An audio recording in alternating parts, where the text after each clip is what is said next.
she's screaming that she's a special girl. Yeah, Let's see exactly what you're looking for, so go ahead and introduce her, baby. Yo, what up, y'all? It's your boy, Lil Romeo. This my new joint, Special Girl.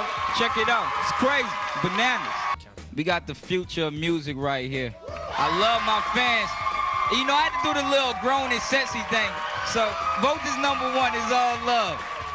Oh, yeah. And as you speak of grown. Speechless right now. You speak about grown, and you know, as you've grown, you sound so much like your daddy. How does P like that? How does Master P like that video? I learned everything from my dad. Make him say, Can we make him say, What's up? Yeah. What's up, yo? Master P stands as one of the most iconic figures in hip-hop history, having amassed his fortune to successful business ventures and music labels, all while striving to provide a brighter future for his family. Growing up in the murder capital of the United States, P learned the paramount importance of a strong father figure in child's life, one who could lead the example. Therefore, throughout his life, P made a conscious effort to maintain a close bond with his children and father a total of 9 kids, with the eldest being Percy Romeo Miller, better known as Lil Romeo. Despite growing up in a wealthy family, Romeo was always more focused on his father's work ethic rather than his money, spending most of his childhood on different TV sets and music videos, trying to carve his own path in the entertainment industry. But unfortunately, just like every success story, Romeo's life is full with breathtaking highs and soul-crushing lows. Percy Romeo Miller was born on August 19, 1989, in New Orleans, Louisiana. His parents, Master P and Sonia C, met each other at around 1983 in the club called Nexus. In their own words, it was love at first sight, and not long after, they started dating. The duo married each other in 1989, and since then, together they have had 7 kids. While only a couple of years later, Master P would become a millionaire and change everyone's life forever, Lil Romeo still had a taste of real struggle. In 1989, Master P moved to Richmond, California to buy his first property with the money received from a malpractice suit that his family won from his grandfather's passing, who tragically died due to an injection of a mixed medicine. The property that he bought first became a record store and later, the first headquarters of a legendary record label, No Limit Records. This was all in for Master P. He either makes it out or he's back to the streets. But way before hitting it big, the money was so tight that Romeo, P, and Sonia all lived in the back of the store, sharing clothes and even struggling to feed themselves. P noticed that nobody was selling gangsta rap tapes, so he decided to fill in that space and take advantage of the situation. He started to finally make some money, but more importantly, getting around the people in the music scene. He started learning about the music industry, and it didn't take long before he understood that he could also start rapping. He formed a group called True, which included his brothers, C Murder and Silk the Shocker, a couple of close friends, and also his wife, Sonia C. Romeo's mother was also a rapper, appearing on early Master P songs, and later, after No Limit was already formed, she even released her own solo album called Married to the Mob. The group and Master P started releasing singles and mixtapes, applying street knowledge to music and hustling every day just to get something new out.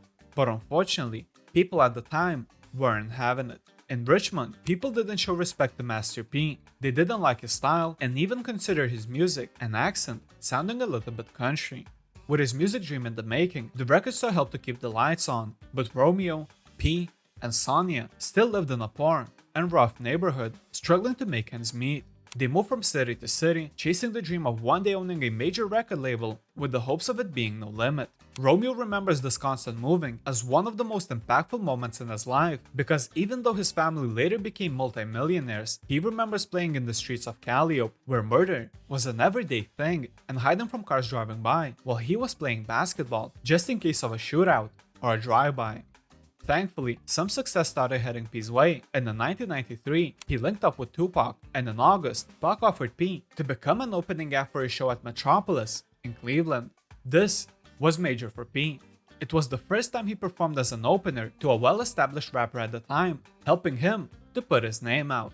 Once again, he couldn't run away from people calling him a country singer, with P remembering the DJ at the show, introducing him by saying, "Next up to the stage is Master P, the country singer."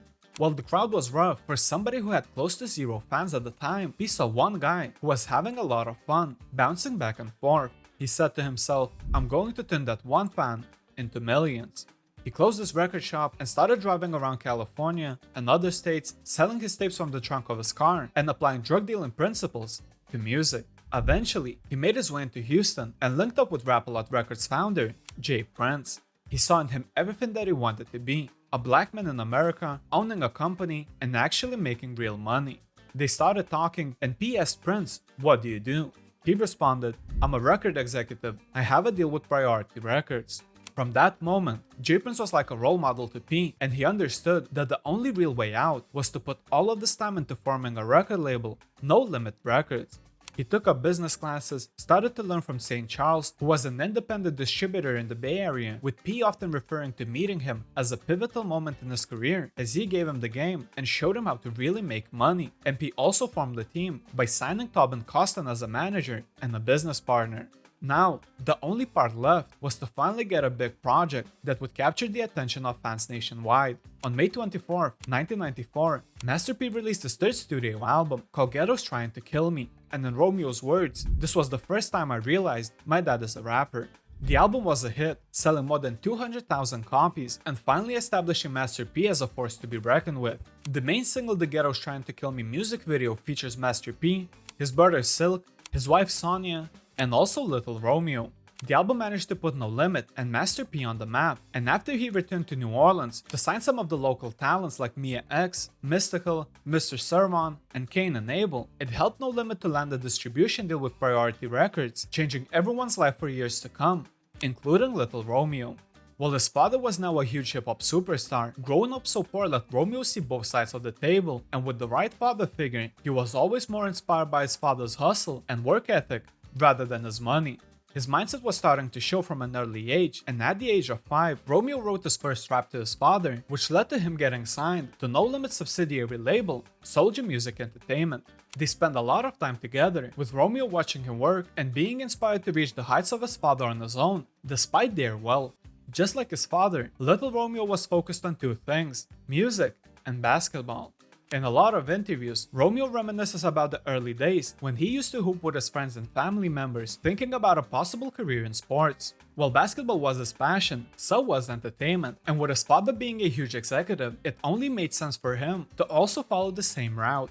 Despite his father being ranked 10th on Forbes magazine list of America's 40 highest paid entertainers with an estimated income of $57 million, at the age of 12, following his father's footsteps, under the name Lil Romeo, he released his first ever self-titled debut album. It featured appearances from Master P, Silk the Shocker, Carlos Stephens, Lil D, and others, reached number 6 on the Billboard 200, and despite getting mixed reviews from music critics, sold over 500,000 copies. Singles like My Baby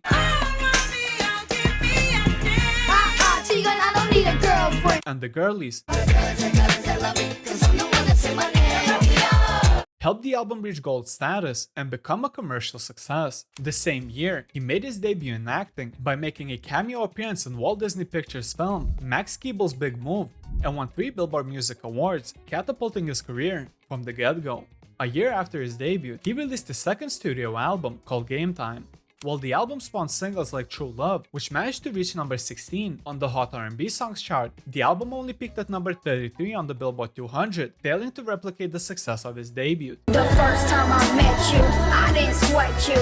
My Juliet, I knew that I'd catch you. Despite all of it, the album still sold almost 100,000 copies in its first week and only made him more popular.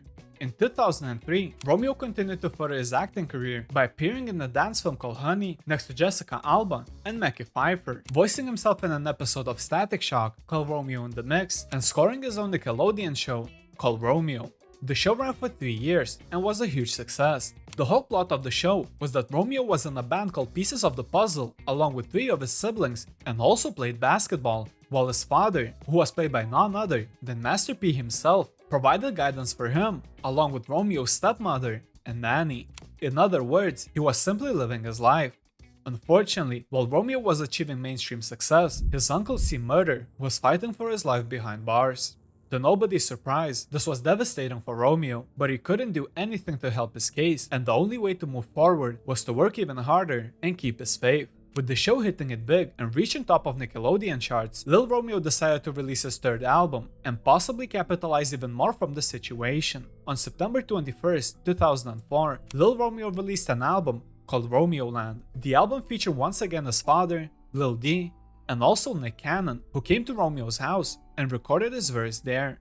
It spawned singles like My Cinderella, To all the girls out there, I'm looking for a Cinderella. and My Girlfriend, I wanna make you my girlfriend. You could be my boyfriend. but unfortunately only peaked at number 70 on the US Billboard 200 and was his worst album sales-wise to date. The album was also released on the new No Limit after No Limit signed a deal for $10 million with Universal and had to change their name. A year later, in 2005, Romeo with his father opened up a new record label called Gutter Music Entertainment, and Romeo, along with his brother Valentino Miller and 3 of their cousins, C-Loss, Lil D, and Willie J, formed the group called Rich Boys. The group released their debut album, titled Young Ballers, The Hood Been Good to Us, on November 22nd, 2005, but unfortunately, due to lack of success, the group later disbanded. Throughout the year, he continued to act by appearing on multiple Nickelodeon shows, including his own, and even won Kids' Choice Award for Favorite Television Actor. Not only that, but he didn't forget his passion for basketball. During the 2005-2006 high school season, Romeo managed to average 13.9 points and 5.6 assists per game. Considering the fact that Romeo was just a child and had a work ethic like that is truly something remarkable. While he could have been the spoiled kid who just completely relied on his father's money, Romeo was working day and night during his childhood, in his own words, being inspired by his father and the sacrifices he made throughout his life for the better future. But what seemed like a success train that was never going to stop, soon enough, it started to become more prominent. 2006 is the year when Romeo's career was starting to go downwards pretty rapidly, despite his huge efforts. In 2006, Romeo released 2 albums, Lottery and God's Gift. Despite God's Gift being later used as a soundtrack for the film of the same name, both of the albums received little to no success. He decided to change his name to simply Romeo, feeling like it was time for a change and that it wasn't so little anymore. Around the same time, people started to hear about a beef brewing between Romeo and another child star, Bow Wow. At the time, it was rumored that Bow Wow had subliminally dissed Master P and Romeo on his song called Fresh as I'm Is. 18, making more than your dad, see? While it was only a subliminal diss and nobody knew who it was actually aimed at, Romeo responded to Bow Wow on his song called You Can't Shine Like Me. It's only 16 and I don't live home with mother, kids popping in grills and they think they're getting tougher. Years later, during one of the interviews, Bow Wow confessed that the diss was indeed targeted towards Master P and Romeo, but it wasn't due to bad blood. It was orchestrated by the label to keep both of them relevant. With his music career declining and the Nickelodeon show getting cancelled, the only bright side was that the same year, he was invited to the Reebok-sponsored ABCD basketball camp, which included some of the most legendary basketball players, including Kobe Bryant, Tracy McGrady, LeBron James, and Carmelo Anthony. But unfortunately, it once again didn't last long. Although he was surrounded by future NBA players like OJ Mayo, Derrick Rose, and Kevin Love, Romeo really struggled throughout the camp and only averaged less than 2 points per game. The longtime director of ABCD camp later explained that he invited Romeo primarily as a favor to Percy Miller, Master P, whom he knew from the club basketball circuit. In his words, if you're looking for the profile of an athlete who plays basketball at USC, he's not it. Despite the harsh words, on April 13, 2007, he verbally committed to the University of Southern California and signed a letter of intent on November 19, 2007. He began playing for Trojans at USC in the 2008-2009 season using his first name, Percy. Throughout the 2 seasons, he played a total of 19 minutes and 9 games, scoring 5 points and recording 3 rebounds and 1 assist, which ultimately led to him getting released not long after that. The same year when he joined USC, he once again formed a new record label with his father called Take a Stand Records and released their debut album called Hip Hop History completely independently to Take a Stand Records, Urban Digital, and Go Digital Music Group. Unfortunately, just like his basketball career, the album was a major flop and failed to gain success. With his Nickelodeon show cancelled, music career going downhill, and dreams of becoming a professional basketball player left in the past, life only got rougher for Romeo. His uncle's trial finally came to a conclusion, and C. Murder was sentenced to life in jail on August 14, 2009. Throughout the next couple of years, Romeo continued to drop mixtapes and EPs, but unfortunately, none of them could even replicate a fraction of success he reached in his childhood, and despite the huge efforts, his time as a rapper had already passed. Regardless, he didn't stop and continued to branch out and do all kinds of business endeavors throughout the years, which also included starting his own clothing line, which was endorsed by stars like Jaden Smith, Justin Bieber, and Big Time Rush, becoming a model, and continuing to appear on multiple TV shows like Dancing with the Stars, and growing up hip-hop. While his career reached a high point in his childhood, Romeo never failed to acknowledge his father's impact on his career, and while they had their ups and downs throughout the years, Romeo is a true example of a man who was almost born into a rich family, but never took anything for granted, and still worked hard to achieve everything in his life.